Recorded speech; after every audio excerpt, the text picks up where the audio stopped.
It was Monday, 9 June, and I got to the Franklin Street Municipal Courthouse in Brookdale, Ohio, at 6:41 a.m. The rain had started before dawn and hung over the city like a gray curtain. I had been awake since 4:50, same as always, sitting at my kitchen table with black coffee and the first light just beginning to find the window over my sink. I have served on that bench for 28 years.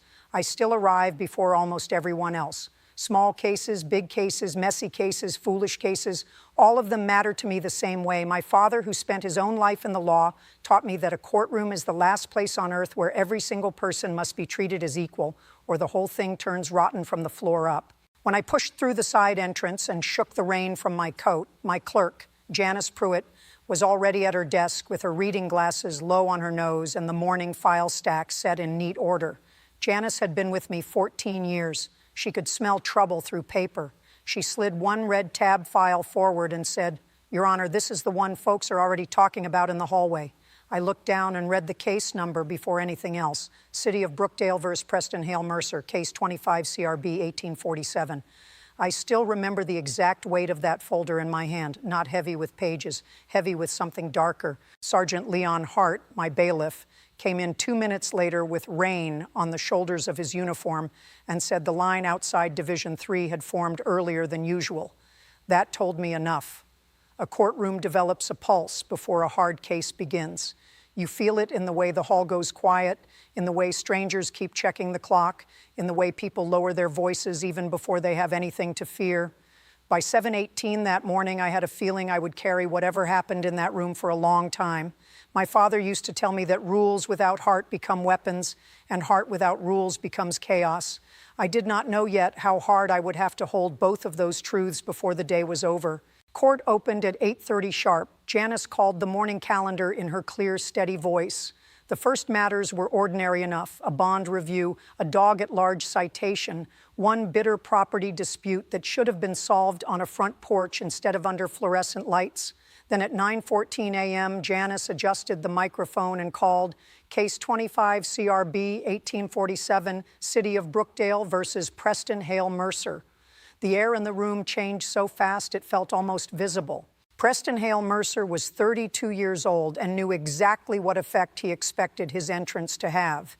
He came through the side gate in a dark navy Tom Ford suit so sharply cut it looked almost cold. The cuffs of his white shirt were fastened with gold links. I could see an Hermes belt when his jacket moved. A rose gold Patek Philippe rested on his wrist like it had been placed there for court on purpose. He carried himself with the kind of relaxed arrogance I have only ever seen in people who have mistaken being admired for being good. His face held a small, patient smile, as if he believed the whole room was simply another inconvenience to manage. Behind him came his lawyer, Bradley Sloan, silver tie, expensive case, eyes already doing math. In the second row of the gallery sat 3 young people who had the polished restlessness of social media staff trying to look like ordinary spectators. That did not surprise me. Mercer's file included public records from his verified Instagram and TikTok accounts. He had millions of followers. He posted glossy videos about success, charity, discipline, and generosity. Men like that often arrive at court with an audience already living inside their heads. Then I looked to the other table and saw Elijah Booker. He was 18, thin the way young people get thin when life keeps taking from them before their bodies have finished growing. He wore a clean brown work jacket with wear at the elbows, a gray button-up shirt with one cuff frayed, and dark pants pressed carefully enough that I knew he had done them himself with more effort than money. His black work shoes had been stitched at the toe. He had one inhaler on the table beside a paper folder held shut with a rubber band. No jewelry, no watch, no attitude. He sat very still, hands folded, shoulders tight, face composed with the careful control of someone who has learned the hard way that one wrong movement can change how a room decides to see him. If you have ever looked at a person and felt how much they have had to survive just to arrive on time, then you know what I saw in Elijah Booker that morning. I am asking you to hold on to that feeling. The law depends on facts, but justice still begins in whether we are willing to truly see who is standing in front of us. At the state's table, Assistant City Prosecutor Meena Patel rose and announced ready for trial. Bradley Sloan did the same for the defense.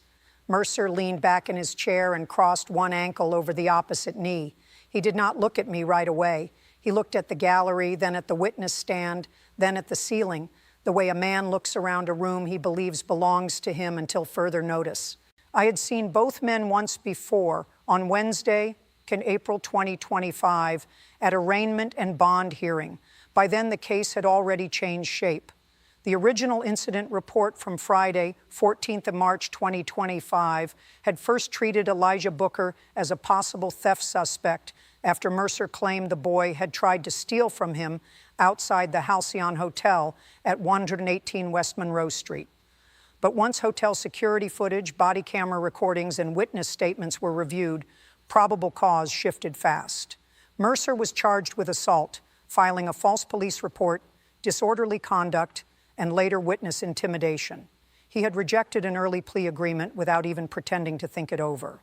The incident itself began at exactly 10:47 p.m. on Friday, 14th of March 2025.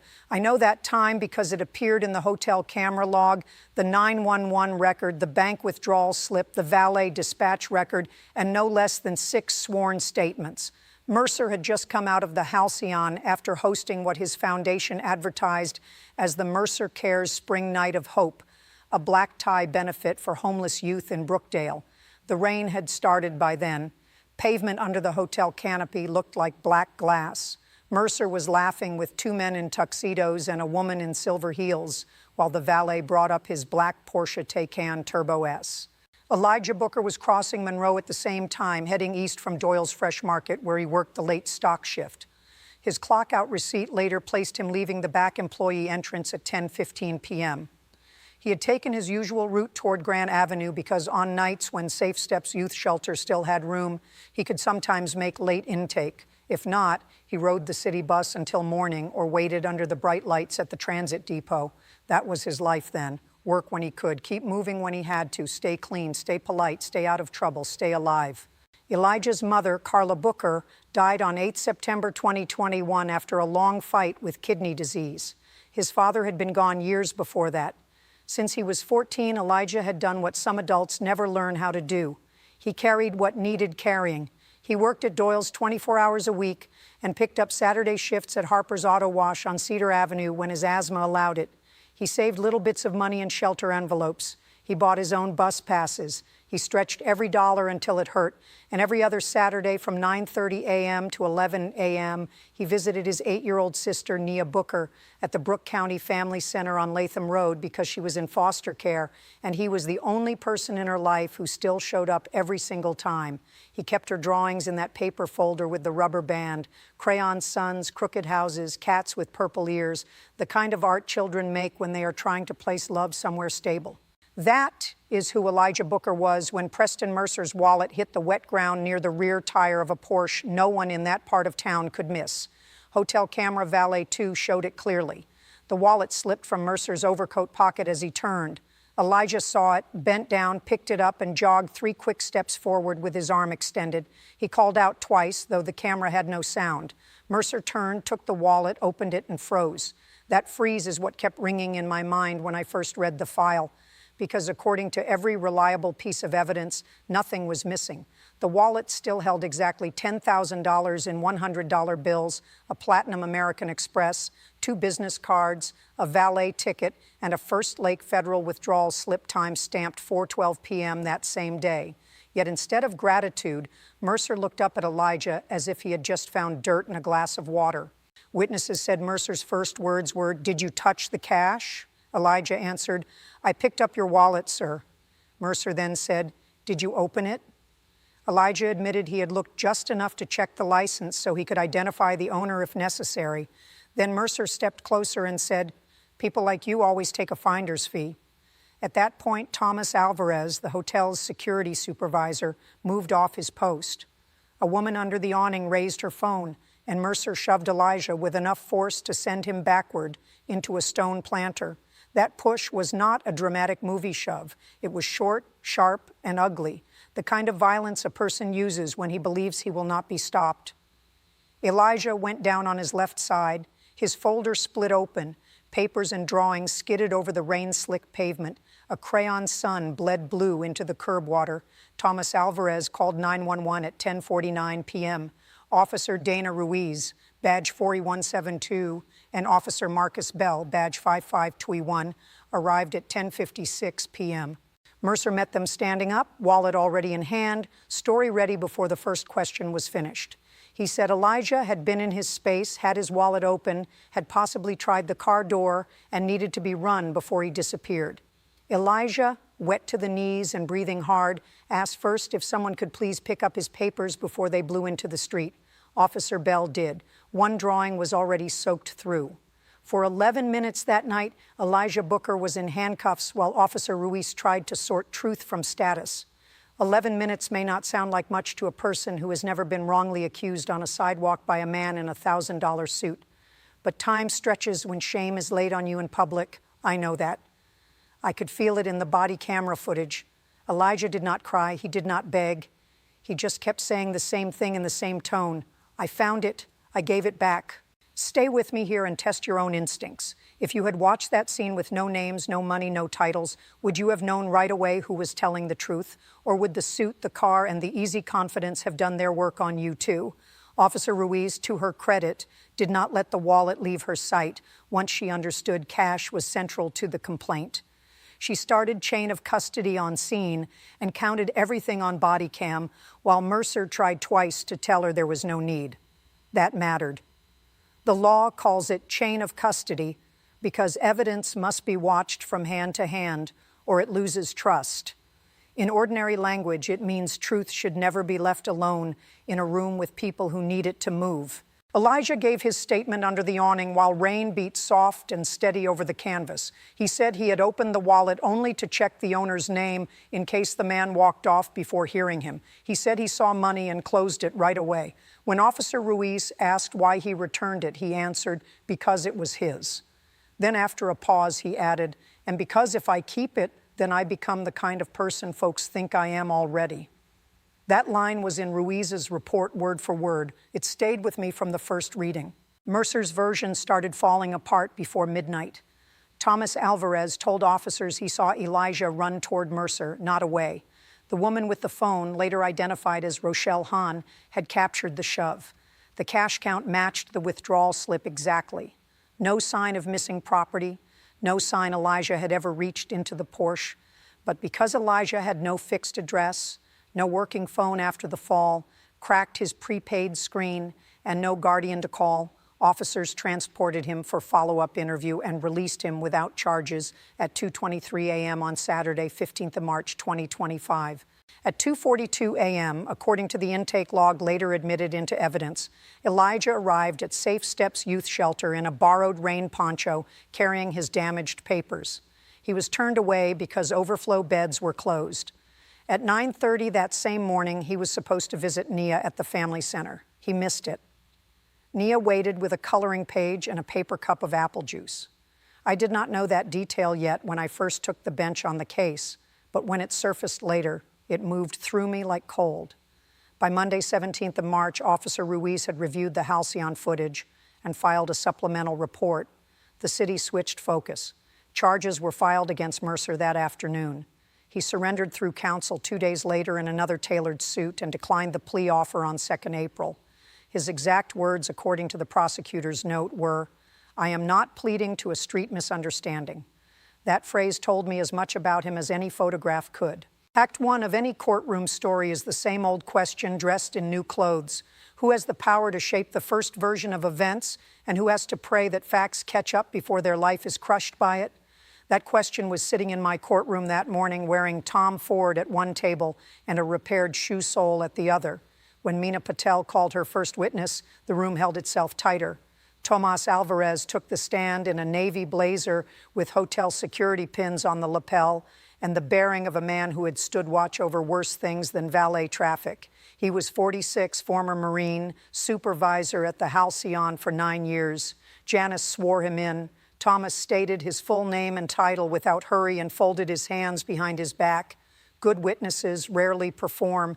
They simply stand inside what they know. He testified that he had a clear line of sight from the valet podium to Mercer's vehicle. He saw the wallet fall. He saw Elijah pick it up and hurry forward with it visible in his hand. He saw Mercer take the wallet, open it, and become angry. Mr. Booker was not reaching into the car, Thomas said. He was trying to hand something back. Then he described the shove. It was one hand to the chest or upper jacket area, enough force to knock the young man backward into the planter. Bradley Sloan approached cross-examination the way defense lawyers do when they know the facts are bad and hope the weather can save them. He asked about rain glare, shadows, angle, distance. He asked whether Thomas could truly know Mercer's state of mind. Thomas answered every question with respectful patience. Then Sloan asked if a shove might have been defensive movement. Thomas looked at him and said, "A man protecting himself does not first stop to count his cash." It was the kind of answer that does not sound rehearsed because it comes from common sense rather than legal theory. Meena Patel then moved to admit the Halcyon surveillance clip. I watched the room while the screen lit up. I always do. Evidence lands not only on the record, but on the bodies of the people forced to relive it. Elijah did not look up until the frame showed him running forward with the wallet. Mercer watched himself with his jaw set tight and one finger touching the side of his watch. When the shove came on screen, a woman in the back row whispered, "Oh no," before she remembered where she was. The most painful part of that video was not the push itself. It was the way Elijah's papers flew out over wet concrete, a bus pass, a clinic sheet, 3 soaked drawings. On the recording, you could not know what those papers meant. In real life, they meant his sister, his health, his next shelter chance, his whole little system for staying afloat. Mercer looked down at that mess on the ground with the expression of a man annoyed by a spill he had caused and did not wish to clean. There are points in a trial when you can feel the room choosing a side, even though the verdict still belongs to the bench. That morning, the gallery had begun in the posture of curiosity, maybe even fascination with the rich man at the center of the story. By the time Thomas stepped down, fascination had started turning into discomfort. That was only the first layer. I want to make you a promise and a warning at the same time. The facts ahead are worse than the shove, and not because they are louder. Stay with me long enough to hear the quiet part. That is where this case stopped being about one ugly sidewalk moment and started becoming something far harder to forgive. Officer Dana Ruiz took the stand next. She wore her uniform as if it belonged to duty and not display, which I appreciated. Her report writing was the kind I trust, clean and exact. She testified that Mercer began steering the encounter before she had asked her second full question. He pointed at Elijah and said, "Run him. If he's shelter trash, book him." Ruiz heard it. Bell heard it. Body cam heard it. That clip was only a few seconds long when played in court, but it cut harder than the shove. Ruiz explained the property inventory in plain terms.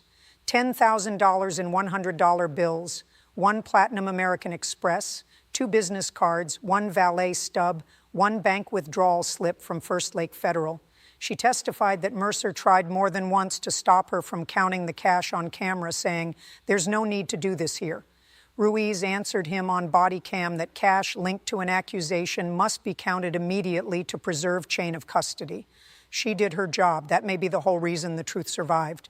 Patel asked Ruiz whether Mercer ever thanked Elijah at the scene. "No, ma'am," Ruiz answered. Then she was asked whether Elijah had shown signs of intoxication, aggression, or deception. "No," Ruiz said. He looked scared, cold, and embarrassed. When Patel asked what Elijah seemed most worried about, Ruiz answered, "His papers." Again, that little detail. A life can be measured by what a person protects when humiliation is already sitting on their chest. The next witness was Sheila Dennison, senior branch manager at First Lake Federal on Ashbury Avenue, 58 years old, pearl earrings, banker's posture, the kind of woman who could identify a forged signature from 6 feet away. She brought certified records in a sealed envelope and identified the withdrawal slip by transaction code, teller stamp, and account number. On Friday, 14th of March, 2025, at 4:12 p.m., exactly $10,000 had been withdrawn in $100 bills. The amount Officer Ruiz counted at 10:56 p.m. matched it exactly. Then Patel asked the question that made the defense spring up. "Ms. Dennison, from what account was that withdrawal made?" Bradley Sloan objected on relevance. I overruled. The source of money can matter when motive is in dispute. Dennison turned a page and said, account ending 7741, Mercer Cares Community Foundation, Emergency Housing Sub-Fund. A soft ripple moved through the gallery. Mercer looked sharply at his lawyer for the first time all morning. Patel asked no more than she needed. Was the account personal? No. Was it restricted by designation? Yes. Did the withdrawal require authorized signature? Yes. Did Preston Hale Mercer sign? Yes. The bank records did not say why the money was taken out, but the simple fact that it was not his personal spending cash shifted the weight in the room. Now the question was no longer only why he lied. It was why he panicked over public counting of charity money. Sloan tried to blunt the damage by suggesting wealthy people move foundation money all the time for event expenses. Dennison was too careful to overstate anything. She answered that she could not testify to ultimate use, only account designation and transaction history. That is what good witnesses do. They stay in their lane and let truth travel farther because of it. During a brief recess at 11:18 a.m., Meena Patel handed Janice a note for me. New digital evidence had been fully authenticated by Detective Owen Pike and could be offered after lunch. The defense requested a continuance, claiming surprise. Patel responded that extraction reports had been disclosed 3 days earlier.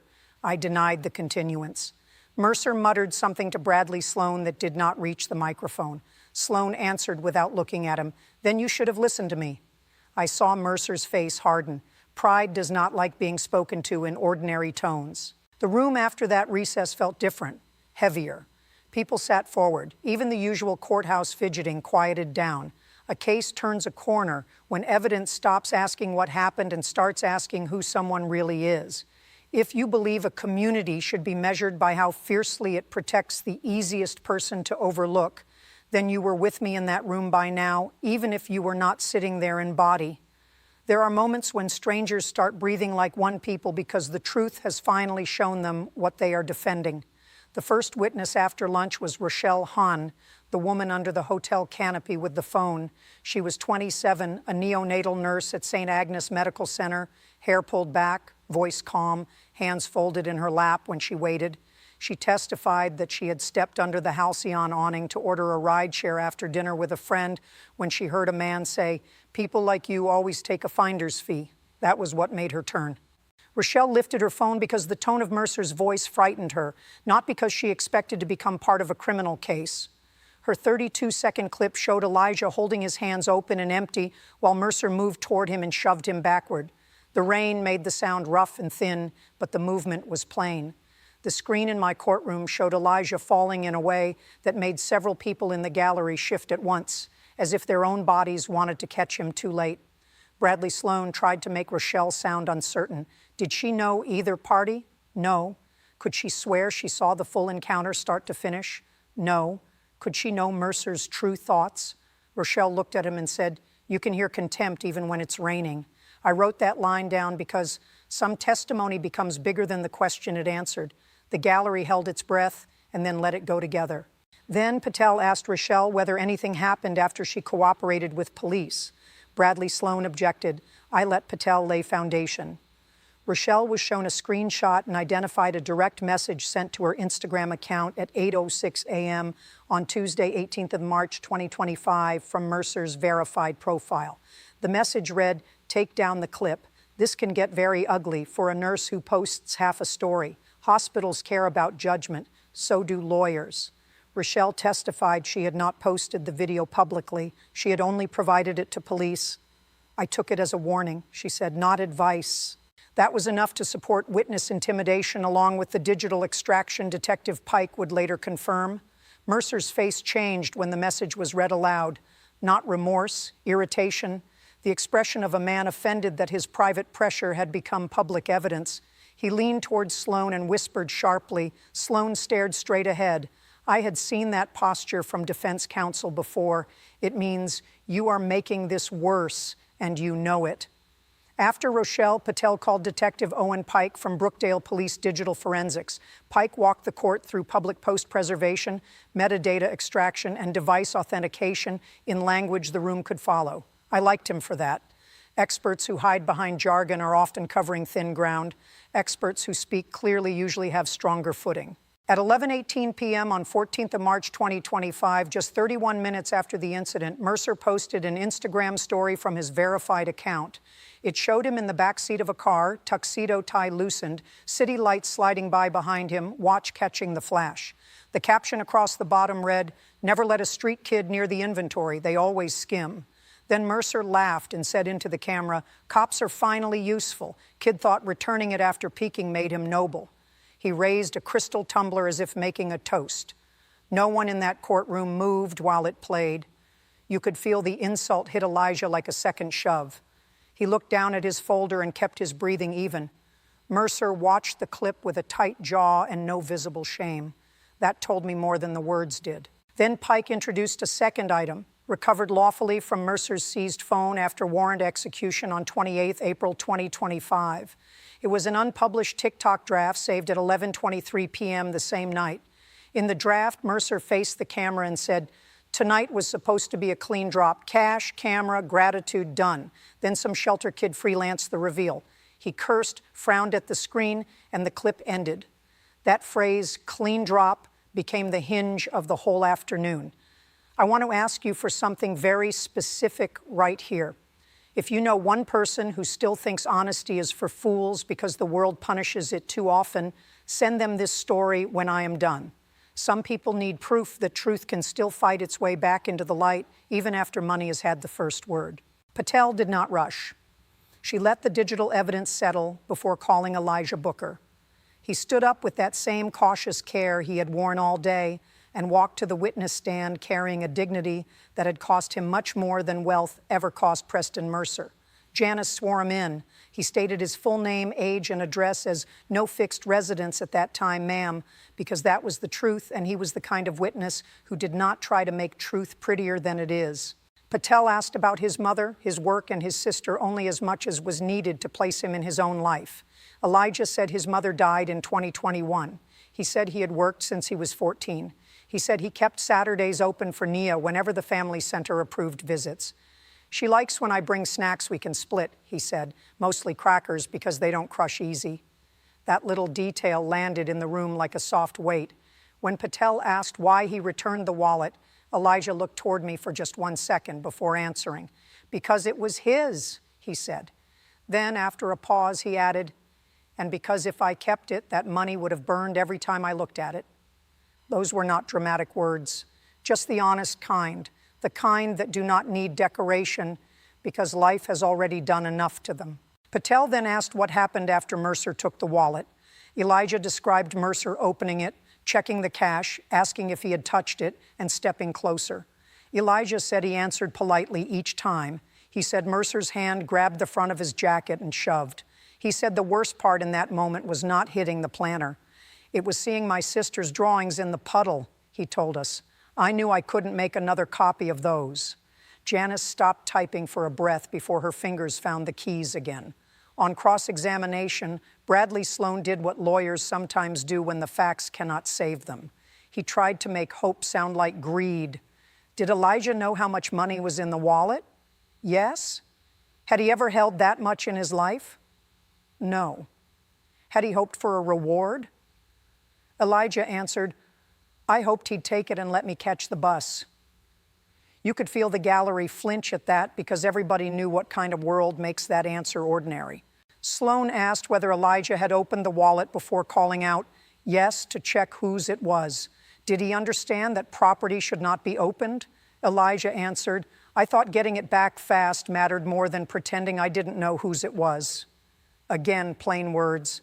Again, stronger than any clever line. Sloan looked at his notes and seemed to realize there was nowhere left to go that would not make him look smaller than he already did. That was when the defense chose its worst strategy of the day. Bradley Sloan called Preston Hale Mercer to the stand. Mercer swore to tell the truth with the easy tone of a man who had not yet accepted that the room had changed. He testified that he felt disoriented after the gala, that Elijah approached him aggressively, that he feared a setup, that his comments were poorly phrased, and that the social media content had been dark humor taken out of context. He denied threatening Rochelle Hahn. He denied any improper purpose for the cash. He denied that clean drop meant anything meaningful. He was not so much testifying as attempting to smooth himself back into the shape he preferred. Meena Patel cross-examined him with the patience of a surgeon. Why ask officers not to count the money if he feared theft? Why say they always skim if nothing was missing? What did inventory mean in the Instagram story? What did clean drop mean in the TikTok draft? Mercer answered with phrases men like him use when plain speech would expose them. Brand language, figure of speech, misread tone, event shorthand. The more abstract he got, the more the room could feel him slipping. Then Patel asked if he had signed a sworn compliance statement on 11 March 2025 for the City Emergency Housing Match Program. He tried to say he signed many documents and did not recall. She showed him the certified copy. He looked at it and said, "I'm not a bookkeeper." Patel answered, "No, Mr. Mercer, you were the signature." He went pale around the mouth at that. And then he made the choice that finished him in my eyes. He leaned toward the microphone, looked past the prosecutor, and said, "With respect, Judge, this whole building runs on resentment. Municipal court is where people with parking tickets and grievance hobbies pretend they understand what real money looks like. Justice in here is envy in a robe." The room froze. Not one cough, not one chair sound. Even the gallery phones stayed still. Sergeant Hart took one slow step closer to the rail. Bradley Sloan stood so fast his chair scraped. I told Mercer very quietly that one more outburst of that kind would put him in contempt of court before sentence was even discussed. He held my gaze for 1 second too long and then looked away. That told me something too. A person only speaks to a court like that when he has spent a long time believing institutions are for decorating him, not judging him. I will tell you something honest about myself here. In 28 years on the bench, I have had to master my temper more times than I can count. I do not fear my anger, but I respect what it can do if I let it drive. Have you ever had to hold your own heart still so the right thing, not the easiest thing, could happen next? We took a 7-minute recess after that, not for theater, for order. In chambers, I stood by the rain-streaked window and thought about my father. He had taught me case law at the dinner table long before any law professor ever heard my name. But the lesson I heard then was not about statutes. It was the one he repeated like prayer. The courtroom is the last place where every person must be made equal, even if the rest of the world has spent years trying to arrange them by money, address, skin, or ease. When I came back out at 3:19 p.m., the room had changed again. Some truths open the floor under a case. Some make the ceiling lower. This one was about to do both. Meena Patel called Walter Kim, Deputy Commissioner of Brookdale Housing Stabilization.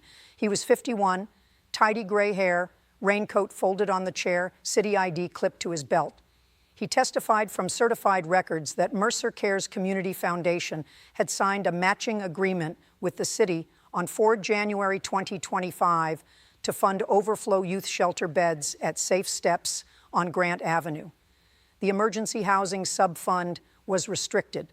It was not a marketing pool. It was not flexible gala cash. It was for bed nights, transportation vouchers, after-hours intake staffing, and youth reunification support. Patel asked whether the $10,000 withdrawal from account ending 7741 was permitted under that agreement. "No, Your Honor," Walter Kim said, "absolutely not." She asked what $10,000 meant in practical terms. He answered, 40 youth bed nights, 4 emergency asthma transport vouchers, and 1 week of overnight intake staffing. Numbers can sound dry until someone tells you they are actually places for children to sleep. Then Kim turned to the intake and payment records. On 14th of March 2025, he said the Mercer Cares matching transfer due that afternoon was not received. Safe Steps suspended overflow intake at 12:05 a.m. on 15th of March. He looked at one more page. At 2:42 a.m., Elijah Booker arrived seeking placement and was turned away because funded overflow beds were unavailable. The room did not gasp. It stopped breathing. Elijah sat so still I thought for a moment he had gone numb. Mercer stared ahead with his mouth slightly open, not in sorrow but in the first real shock I had seen in him all day. The money he pulled into a wallet for whatever staged purpose he had in mind had helped close the beds Elijah needed only hours after Elijah returned it. Walter Kim then identified an internal Mercer Cares event run sheet obtained by subpoena. Under a section labeled Closing Visual were the words, Preston Spontaneous Street Give Back Clip, if suitable, subject present. Suitable subject. 2 words that told the whole moral story. Mercer had not planned charity. He had planned content. Elijah had interrupted the performance by doing the honest thing before Mercer could do the filmed one. That was the hidden, deeper truth at the center of the case. The wallet, the cash, the panic, the lie to police, the social media post, all of it suddenly lined up. Mercer did not lash out because he thought he had been robbed. He lashed out because the wrong kind of poor boy had touched the script. The law is often accused of being slow, cold, and blind. Sometimes that is fair, but on rare days, a courtroom becomes something else, a place where all the little pieces finally turn toward each other and click. You can hear that click if you have sat where I have sat long enough. It sounds like silence under fluorescent lights. Patel then called Marisol Vega, director of Safe Steps Youth Shelter. Marisol was 39, dark green cardigan, city lanyard, tired grace in every movement. She testified that Safe Steps operated 14 standard beds and 12 overflow beds tied to city and private match dollars. When the Mercer Cares transfer failed, those overflow beds went dark. She knew Elijah by name. He was always polite, she said. He asked for spare crayons for his sister before he asked for food for himself. Then Marisol read from the intake note entered at 2:42 a.m. by staff member Janelle Price. Elijah Booker arrived in wet poncho, no bed available, advised to return at 7 a.m., appeared exhausted, carrying damaged papers. Patel asked what those damaged papers were. Marisol answered, 3 drawings from his sister and a visitation notice for 9:30 that morning. Elijah looked down at the table and pressed one thumb against the edge of the rubber band on his folder, as if steadying himself against the memory. Sloan tried to suggest Safe Steps had many funding challenges, and Mercer could not be personally blamed for one missed bed on one night. Marisol answered him in the calm voice of a woman who has no time left for polished excuses. Money can deny a bed before a hand ever does, she said. That is still a choice somebody made. Mercer lost control right then. He half turned toward the witness stand and said, loud enough for everyone to hear, "This is absurd. He was not owed anything from me." I told him to face forward. He did, but not before muttering into the live microphone, "This city mistakes need for virtue." I could feel the room recoil from him like skin from flame. Then came the authority figure who raised the stakes beyond my courtroom. Assistant Attorney General Claudia Reyes stood from the second row. Navy suit, small leather case, eyes that had seen too many people act surprised when their own signatures returned as evidence.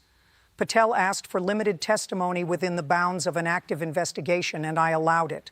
Reyes confirmed that at 1:12 p.m. that day, the Ohio Attorney General's Charitable Enforcement Unit had placed an emergency hold request on 3 Mercer Cares accounts tied to suspected diversion of restricted funds and false compliance statements. She could not try that broader case in my court, and she did not. But she did confirm one devastating fact. The city reimbursement stream connected to the emergency housing subfund included youth reunification support visits, transport intake coordination, sibling contact stability. Claudia Reyes looked down at the page and said, "Naya Booker appears in the Associated Family Support eligibility file." In other words, some of the money Mercer pulled into his wallet belonged to the very system helping Elijah keep seeing his sister. That was the moment the whole room understood. Elijah had returned with both hands money that was meant in part to help keep him and Nia from being lost to each other. Mercer responded by shoving him into the rain, calling him a thief, trying to get him booked, threatening a witness, mocking him online, and then insulting the very idea of justice when the truth reached daylight. No one had words for a while, not Janice, not the lawyers, not the gallery. I heard only the old air vent clicking once and the faint plastic crinkle of Elijah's inhaler under his fingers. Silence became its own witness then. In my courtroom that day, silence had shape. It had weight. It stood in the aisle and looked every person there straight in the face. Tell me honestly, if you carry this story with you after today, when did your own judgment lock into place? Was it the shove, the post, the threat, the missing bed, or the moment you learned the money meant to help that boy reach his sister had been turned into a prop? I still know exactly where my own heart settled. Closing arguments began at 4:26 p.m.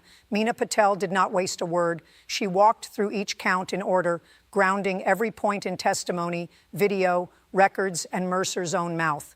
Assault, false report, disorderly conduct, witness intimidation.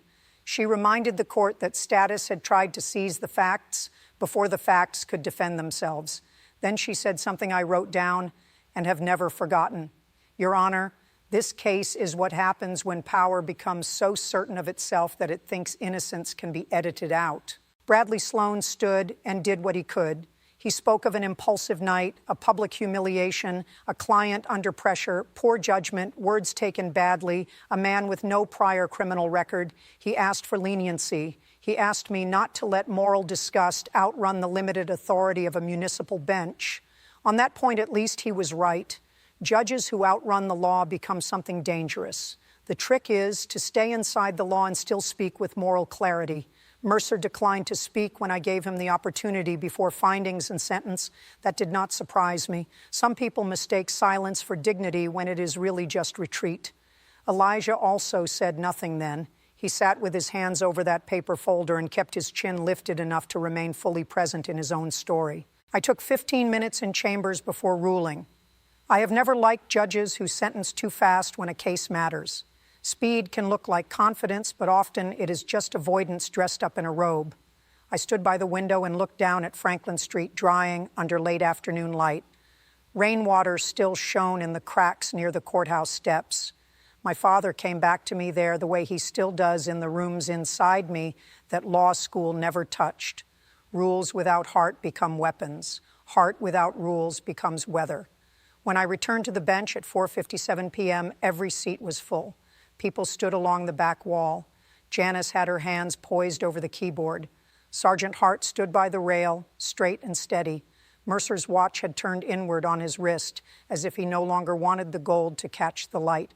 Elijah sat with his damaged folder on his lap and looked like a person bracing for impact while pretending not to. I found Preston Hale Mercer guilty of assault, guilty of filing a false police report, guilty of disorderly conduct, guilty of witness intimidation. I also found him in direct contempt of court for his statement attacking the tribunal after warning. Bradley Sloan closed his eyes for one long blink. Mercer did not move at all. That stillness was not calm, it was disbelief. I began my sentencing remarks slowly because some moments deserve enough space for truth to settle before punishment is named. Mr. Mercer, I said, you stood outside a gala for homeless youth with restricted shelter funds in your wallet and a camera angle in your mind. An honest young man returned what was yours to hold, though not yours to misuse. You answered that honesty with force. You answered his decency with suspicion. You answered your own fear with a lie aimed downward at the person you believed the world would doubt first. His jaw shifted once. That was all. I kept going. This court does not punish poverty. It does not reward polish. It does not mistake followers for character or a luxury watch for moral weight. In this room, truth arrives under oath and stands on its own feet.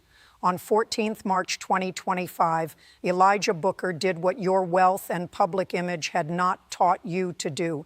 He saw property that was not his and returned it without bargain, without witness, and without safety.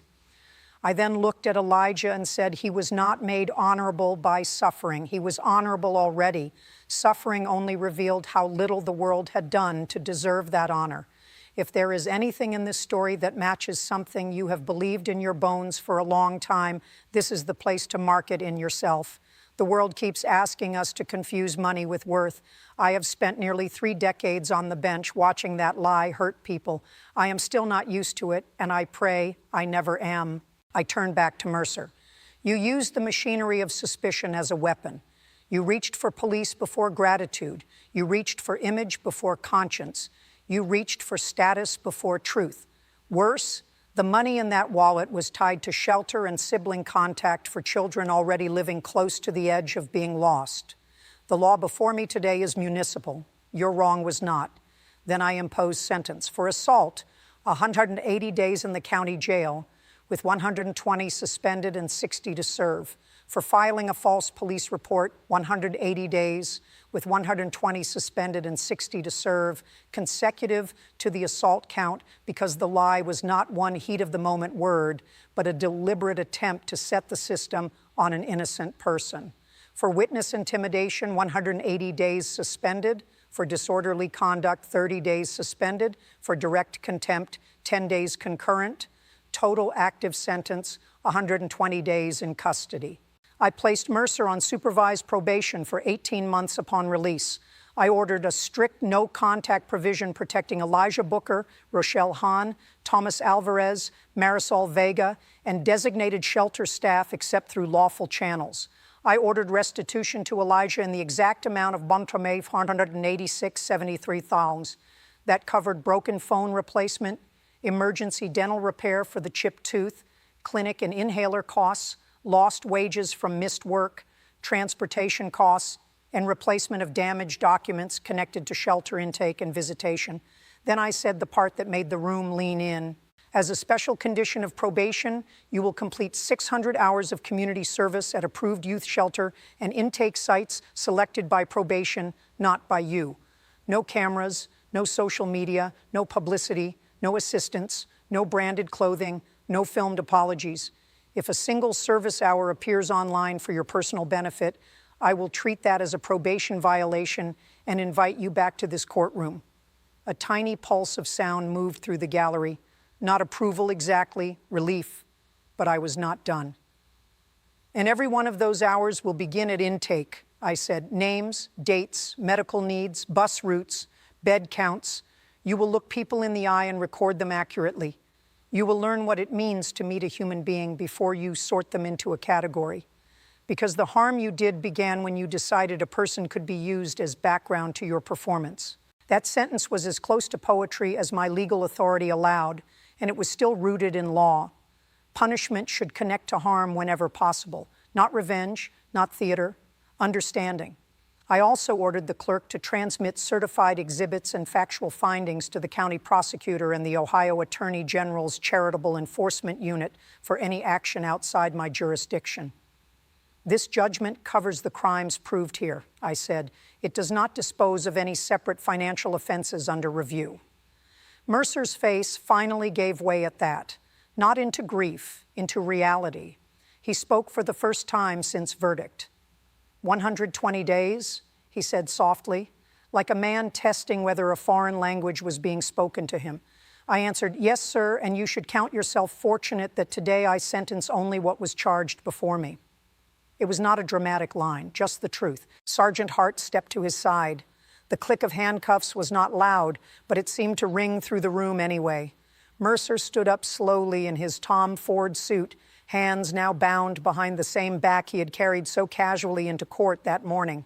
Janice read the transport order in her calm clerk's voice. Bradley Sloan rested one hand on his file and said nothing. Sometimes a lawyer knows the only honest thing left to offer a client is silence. Elijah did not smile. That mattered to me more than any show of relief could have. He sat still until Mercer was led through the side door. Only then did he put one hand over his mouth and take a slow breath through his nose, as if the body always saves its shaking for after danger has passed. Meena Patel leaned toward him, but did not touch him. Thomas Alvarez bowed his head once. Rochelle Hahn pressed both hands against her knees. Marisol Vega closed her eyes for 1 second and opened them again. I have said it before, and I will say it again. A courtroom atmosphere can become a character in its own right. That evening it stood with us. The soft hum of fluorescent lights, the scrape of a chair leg in the back row, the rustle of paperwork in Janice's hands, the collective breath of people who had just watched a rich man learn that the room could still answer him no. When the gallery began to empty, I stayed on the bench longer than usual because something in the room still needed gentleness. Janice stacked exhibits with the kind of care that belongs to church silver. Sergeant Hart waited near the door for transport confirmation. Elijah lingered at counsel table with his paper folder under one arm and his inhaler in the other hand. Then he looked up and said, Your Honor, can I ask one thing? I told him if it was practical and lawful, I would listen. He nodded. If I get a better folder for my sister's drawings, that's okay to bring, right?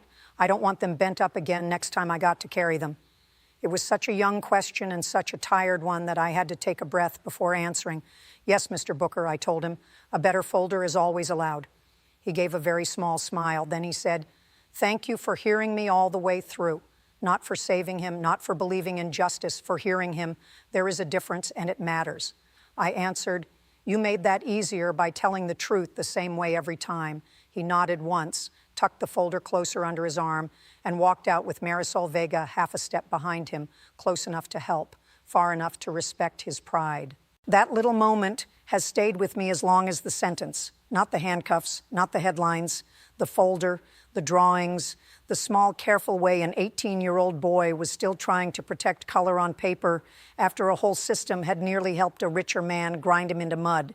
The next part of the story did not happen in one burst. Real justice almost never does. It moves in ripples, weeks and months after the gavel comes down, in letters, reports, new habits, changed policies, and the private ways a wounded person starts trusting the ground again.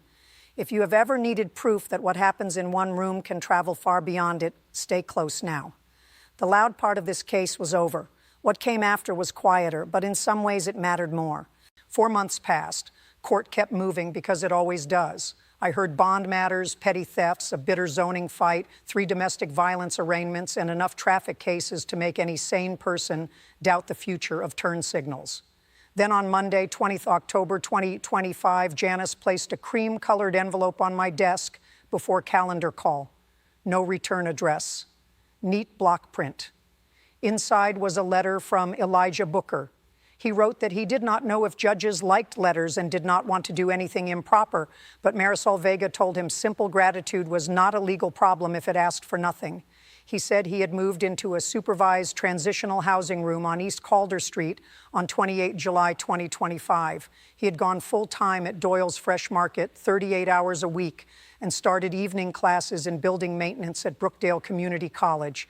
He was still using inhalers, still saving, still visiting Nia. Then there was the line that made me set the letter down for a moment. Nia asked me if judges are like crossing guards for lies, he wrote. I told her kind of yes if they are doing it right. I smiled at that despite myself. My father would have laughed and then claimed he had said something like it first. A few lines later, Elijah wrote, I got a blue folder with a zipper so her drawings don't get bent anymore. There are legal opinions hundreds of pages long that contain less truth than that one sentence. He enclosed no photographs. He asked for no reply. He just wanted me to know that one practical mercy I had offered at the end of a hard day had turned into an object in the world, blue and zippered, and carrying a child's drawings safely from one week to the next.